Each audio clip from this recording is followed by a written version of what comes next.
যেমন আমি পাঠিয়েছি তোমাদেরই মধ্য থেকে তোমাদের জন্য একজন রসূল, যিনি তোমাদের নিকট আমার বাণীসমূহ পাঠ করবেন এবং তোমাদের পবিত্র করবেন, আর তোমাদের শিক্ষা দেবেন কিতাব ও তার তত্ত্বজ্ঞান, এবং শিক্ষা দেবেন এমন বিষয় যা কখনোই তোমরা জানতে না।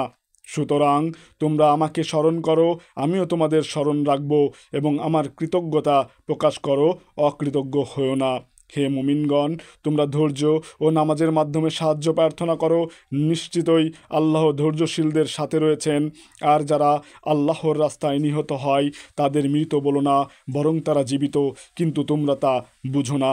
এবং অবশ্যই আমি তোমাকে পরীক্ষা করব কিছুটা ভয়, ক্ষুধা, মাল ও জানের ক্ষতি ও ফল ফসলের বিনষ্টের মাধ্যমে।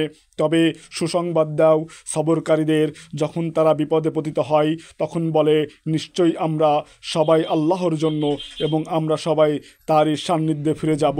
তারা সে সমস্ত লোক যাদের প্রতি আল্লাহর অফুরন্ত অনুগ্রহ ও রহমত রয়েছে, এবং এসব লোকই হেদায়েত প্রাপ্ত। নিঃসন্দেহে সাপা ও মারোয়া আল্লাহ তাআলার নিদর্শনগুলোর অন্যতম। সুতরাং যারা কাবা ঘরে হজ বা ওমরা পালন করে তাদের পক্ষে এ দুটিতে প্রদক্ষিণ করাতে কোনো দোষ নেই, বরং কেউ যদি স্বেচ্ছায় কিছু নেকির কাজ করে তবে আল্লাহ তাআলার অবশ্যই তা অবগত হবেন এবং তার সে আমলের সঠিক মূল্য দেবেন। নিশ্চয়ই যারা গোপন করে আমি যেসব বিস্তারিত তথ্য এবং হেদায়েতের কথা নাজিল করেছি মানুষের জন্য কিতাবের মধ্যে বিস্তারিত বর্ণনা করার পরও, সে সমস্ত লোকের প্রতি আল্লাহর অভিসম্পাত এবং অন্যান্য অভিসম্পাদকারীগণেরও। তবে যারা তওবা করে এবং বর্ণিত তথ্যাদের সংশোধন করে মানুষের কাছে তা বর্ণনা করে দেয়, সে সমস্ত লোকের তওবাও আমি কবুল করি, এবং আমি তওবা কবুলকারী পরম দয়ালু।